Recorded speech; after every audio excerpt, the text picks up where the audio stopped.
and the have-nots. Season 4, episode 9. I choose my son. Child, this shit gonna be good. Okay, y'all. We got Quita and Daylon driving around the gated community Candace live in again in circles like that's the hood.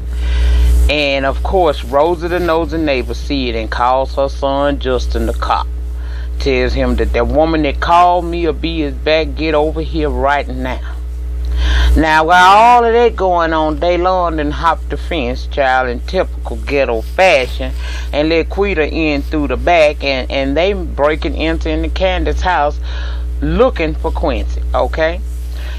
Girl, you slipped all, you looking for Quincy, but y'all done just stepped all over Quincy and don't even realize it. That's the funny part about it. But anyway, child, they there, and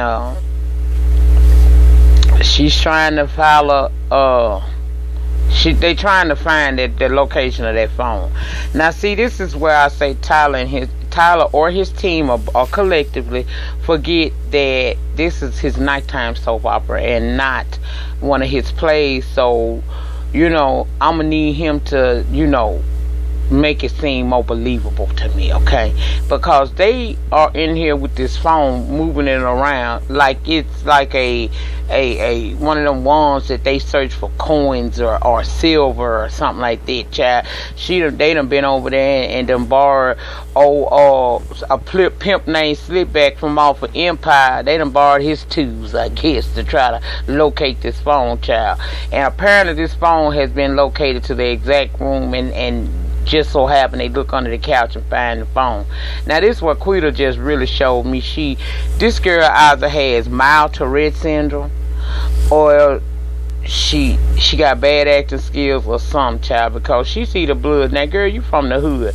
You from a hood where they got flat screen TV sitting up in the middle of the hood watching TV all day. You from the hood where y'all got a room full of small children probably running some type of welfare and food stamp fraud, and you've been feeding the child drugs. Y'all sell drugs, and y'all are known for kicking a bitch ass and making them disappear and all of that, but a little blood on the phone makes her overreact, talking about it's something going on, and she all hysterical talking about it's blood all over the phone. Child, whatever. Then let me just stop, because I know some people get sensitive about certain things I say. So I won't say that the lady act like she got mild Tourette syndrome. I'll say she gave me crackhead tendencies. How about that? That's a little bit better, okay? Well, child, she knows too much for that shit to seem real, She all on that floor talking about the different colors of the floors, and somebody done been bleaching stuff, talking about they trying to cover something up. Just foolishness and bad acting, if you ask me. Well, the police arrive at this point, and they speaking through a megaphone telling them to come out because they know they in there, and they come out, and the police got Quita and Daylon sitting on the curb questioning them. Child, Daylon, another set of bad acting. Rule number 1, if you a hood nigga, is you don't tell no child, you don't talk to the po-po. He done told the people his name. Then they went over there and asked Quita what her name is, and she looking all around like she got crackhead tendencies. And so, child, he done told the people what her name is, okay? I was like, Lord have mercy. Next thing you know, Quita get the line. She starts talking about she know the girl that lives there, and she told me to come over here and to come through the back. And the thing about it is, you don't know Candace's phone number, you don't know where she at, and you don't know what time she due to come back. So they not believing you, baby girl. You just talking. While all of this is going on, here come Jeffrey walking up the road. Ain't this the worst time for Jeffrey to show his face, child? Well, he come up there, and of course they go Rosa the nose and neighbor. There he go, Justin. There he go. I can't stand her, child. So Justin calls Jeffrey over and asks him, do he know them? And he said no. And the cop was like, well, you was driving her car with blood in it. And that's when Quita decides to give us some more bad acting. She gets to talking about, oh, that's Jeffrey Harrington. Child, Well, the cop Justin and Rosa the nosy neighbor's son, he said he gonna talk to Jeffrey in the house, and he tell the other cops to go on take them downtown, but he gonna talk to him in there. Now, why are you taking Jeffrey anywhere, and why in Candace's house where he don't live? But they ain't nothing but friends. He just there for his keys. Why you taking him in the house? But okay, child, we go into the house, and I guess Lord, they done what. I'm thinking to myself, when he went in that house, they finna do to him what they did to Wyatt. Lord, please be a shield. Inside that house, Justin started asking him, what they do and what kind of wine. You got any wine around here? And Jeffrey looked at him, kind of throwed off, like, aren't you on duty? He like, yeah. Well, child, they wind up having a plus on top of that. You don't live there, shit. But anyway, child, they wind up having a drink of wine, and then Justin wants to go upstairs. Jeffrey didn't want to, but at this point, Jeffrey ain't got no choice, because Jeffrey ain't used to this. He ain't quite ready for this here. He new to this. He ain't true to this at all. Now, I call him the crooked, creepy cop, child. He get him on up there, and he put his foot on the bed, talking about how comfortable it is and stuff. And at this moment, when he started messing around with that bed, I'm pleading the blood for Jeffrey booty hole, because I just know he finna be violated. Because we know from previous episodes, this man got a Jones for Jeffrey, okay? Well, Jeffrey said that he asking him, asking about what do Candace do. Jeffrey said she a law student. He said that ain't no job. And Jeffrey said, well, why don't you ask her what she do? He said, okay, we're gonna do exactly that. We're gonna do that. And they gonna wait on Candace. That's what he say. Then he started saying that Quita said something about our brother, and he ran his name, and he's not such a good person. But you, Jeffrey, except for his DWI you just got out, you are a good person. You're a good man. You do the right thing, child. You stay above the wire. So what we gonna do is I'm gonna give you my hand in congratulations on staying out of police, staying out of the radar of the police. You ain't no bad person. You ain't been committing no crime. So we gonna let you live. And I want to congratulate you for that. And I'm sitting here thinking, Jeffrey, if you shake this man's hand, child, that's gonna be the beginning of the end. And child, he shook it, and what did I tell you? The old boy flipped Jeffrey over on that bed, had him on his stomach. Now what old boy Justin the creepy crooked cop forgot was, see, Jeffrey come from the elite status, child. Yes, he does. Now Jeffrey done been to the rich people's schools, or the well-to-do people's schools, and if you know anything about them schools, they may offer you some football and basketball. Mine didn't. CPMHS did not do it. CPMHS, look that up, Shreveport, Louisiana. Anyway, you'll find out what it is. Now, didn't they also offer sports such as fencing, soccer, and wrestling? And apparently Jeffrey's parents, as with most parents, because I had to take fencing, child, I could fence my ass off. I don't think I ever be in an unguard situation, but okay. But child, Jeffrey and I took some wrestling class, because he was able to get out of there real quick, and had old creepy cop in a old sleeper hole. I thought he was finna Ric Flair him, child. I said, all right, now come on through WWE action. I'm here for it, child. The cop big, and I ain't gonna do it no more. I'm sorry. I'm like, Jeffrey, you might well go and rock it, sing him a lullaby, baby. You ain't gotta rock a bye, baby, but put him to sleep, okay? But Jeffrey decides to do the right thing, and he lets him up. And once he lets him up, he did exactly what I thought he was gonna do. He put that gun to Jeffrey's head and told him that he better not never try this shit with him again now, okay? Child.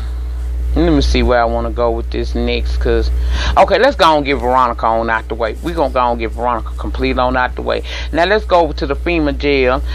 Shout out to Random TV Reviews. That's what they call it, the FEMA jail. And Veronica is in there being released. It take a minute to process you through. And her and Jim still at it. He over there asking her if she going to go home and freshen up. He talking about, she say she ain't none of him. And then he tell her, bye, my love. And she said, bye, bastard. And they take her to get her damn belongings. And as she getting her belongings, honey, she noticed that they done forgot her good coif she came in there in, okay? So she's questioning about, where's my coif? And Instead of the people just giving her $8,000 car, they trying to play her for the left and say they never logged in. Funny thing is, it's the very girl that took the cloth off her head is the girl that saying that she ain't never see it. So Veronica already know what time it is, honey. She already done spotted the game. She know the game. She ain't here for it, okay? Well, we see after they have let me see, DA lady, Miss DA girl, she coming down the hallway. She get a call from David. David is saying, don't release my wife. She's saying it's too late. He was like, well, don't let her leave. And DA lady once again showed us her unprofessional thought side, cause she's more concerned with the fact that, oh, Maggie Day is good enough to be slept with, but I ain't, and she pissed off about this, so she hang up. Meanwhile, David is speeding around the city of, I think, Savannah is where this is taped at. It's supposed to be a depiction of the Savannah. He driving around like a reckless fool. Child, you don't have no address. What you doing? Well, anyway, DA girl see well, in the hallway, you see Quita being brought in as Veronica is getting ready to leave, right? And she started calling Veronica's name. Child, Veronica say, Hood Red, why are you calling my name? She said, because, she said, what that supposed to mean? She said, girl, look, you better not go home. Now, help me out, get me out of here. I tell you everything, but you better not carry your ass home, okay? Child, I don't know how she gonna handle it. Well, we finally see DA girl makes it around that corner as Veronica's getting ready to leave, and she won't know where her wig is, honey, because she said it's an $8,000 wig. She gonna sue them for it. And DA lady trying to act like she don't know what she talking about. She also tried to make fun of Veronica, telling her that she hoped them cornrows are camera ready because it's press outside, And Veronica asked her could she go out the back. She said absolutely not. So Veronica did the smart thing. She went on over there to that bathroom. She went up under that good skirt and got that lining out of it, wrapped it around her head, undid them cornrows, made her a nice, pretty little natural beauty coif. And she stepped up out of there letting her know, baby, black don't crack and natural is always beautiful. And she leaves. When she leaves, she tell her driver, don't take me home, take me round back. So she finna go holler at Quita so she can find out what's going on. That's pretty much what happened with them, okay? Now, let's talk about Candace and Landon.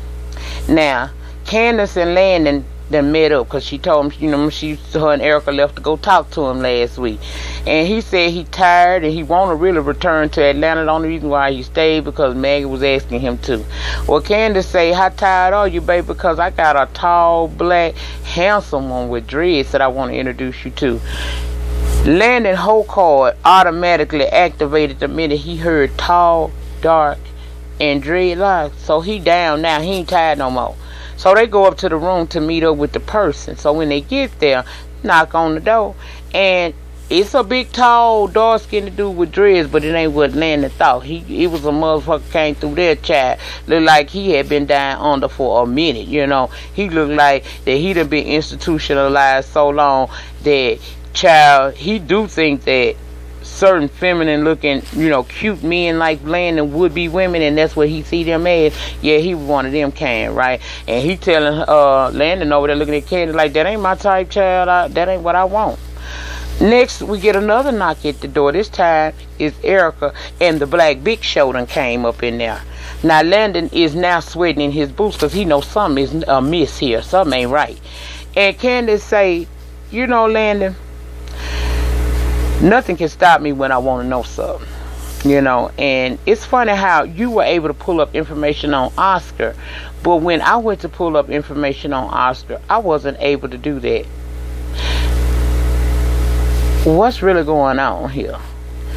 So it's at that moment Landon decides to go on and come clean and tell the truth and shame the devil. He said, look, I wanted to holler at him, okay? I was interested in him. But he let me know that he wanted to holler at you. And since we was good girlfriends, I went ahead on and allowed him to send me a link to my email address, and that is what I showed you. He told me to show that to you. He didn't give me no coins or nothing. He just made it seem as if he was interested in you, and he wasn't interested in me. So I figured, girl, better you know, if I can't get it, you might as well. So that's how I wind up doing it. But it ain't nothing like what you think. And I don't know where he is, honey. All I know is I didn't set you up for the downfall. I ain't set you up for it, honey. I did not set you up. Child, Erica, like, I don't believe him, but Candace do, cause see, in her conversations with Landon, she noticed that Landon has pissed all over himself. He's so scared because you got the Big Show and the dude that look like he been from down under for about 40 years. They both making eyes at him, but one of them is touching him, and one even went so far as to blow a kiss at him. Child, he was not ready. Asked him, did he want him to leave? He said, yeah, I want you to leave, child. Candace was willing to leave him there because she promised him a date. But, child, that ain't what happened, honey.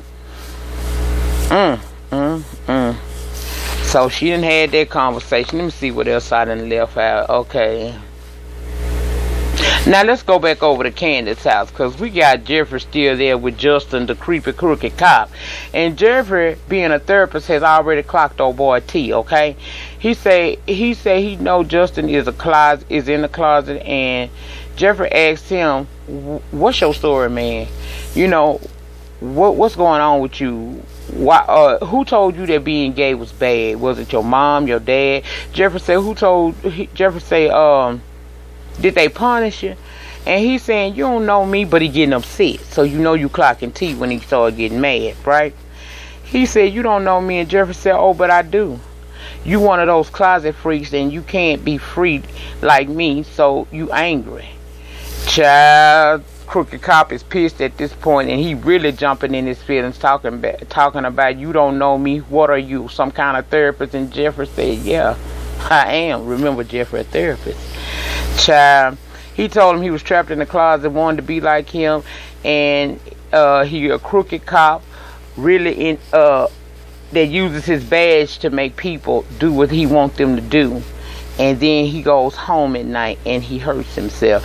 Child, he channeled his inner Veronica, because he was eating him up with them words, and this man was steady getting more and more in his feelings. I said, child, go ahead on, Jeffrey. You know what you talking about. Crooked cop was still trying to deny it. Jeffrey say he grabbed him between his crotch area. That thing was hard. He said, the mouth a lie, but the body don't. And that's all we seen on there. Now, let's visit the crowd mansion, because this was the big thing to me. Hannah's still sitting there waiting on her chick, child. And she calls the hospital to check on Lil Quincy. Okay, I'm sorry about that. She called there to check on Lil Quincy, and I guess he alright, but in comes Catherine, and she see the disarray of her house, and she runs into Hannah in the kitchen. Catherine asking her what happened in the house. Hannah say, your son. Catherine just shaking her head. She's like, where is Wyatt? Hannah said, last time I saw him, he had packed his bag, had a lot of money, and a brand new car. Catherine confused, like, what, brand new, what?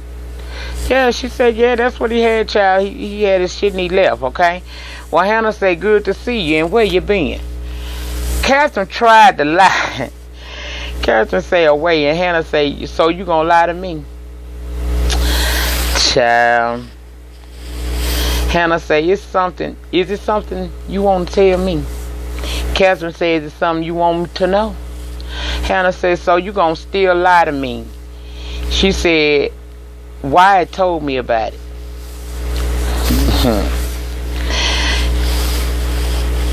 Catherine starts the waterfall of tears when that woman say, Wyatt told me everything.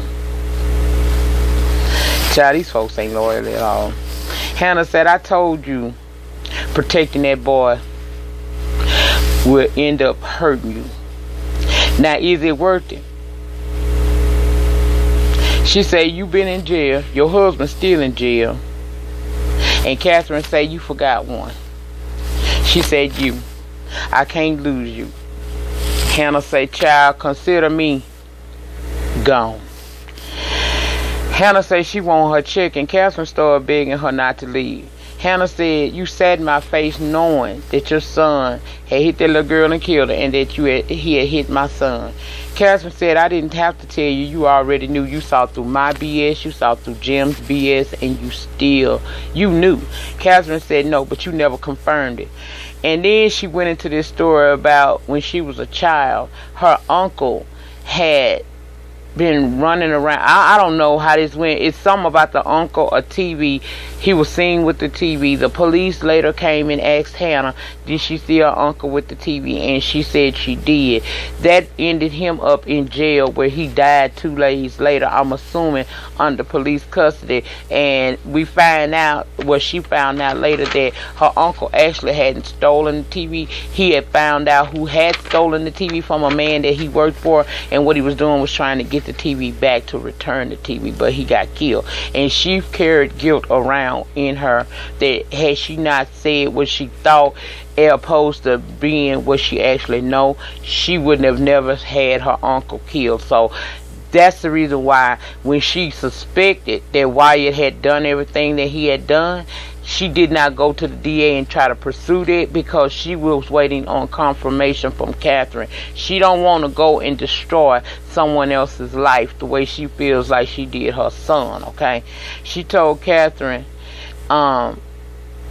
you paid for my son medical stay and his expenses out of guilt. And Catherine said, no, it wasn't guilt. She said, well, why did you do it? She said, because out of the kindness of my heart. And Catherine asked her, well, why did you stand by me when I had my cancer scare? And Hannah said, because I'm a child of God. Child, you can't come out, you can't really read nobody when they hit you with I'm a child of God. You gotta just, go on and try to get you some glue and piece your face back together, because she just broke it with that. Well, Catherine said that she chose her son in this situation, She chose her son over to doing the right thing, even though many times we as mothers do have that bond with our sons. We go through a lot. I was watching random TV reviews, and she made up a very, very good point. Mothers do take if we have that type of relationship with our son, we are willing to go through a lot. And I am one of them, guilty as charged, that has gone through a lot. But first time my girls do something, I be all on their ass. I don't know if it's that I'm close to my son, or I feel like that's my gift from God more than my others, because I really view them all the same.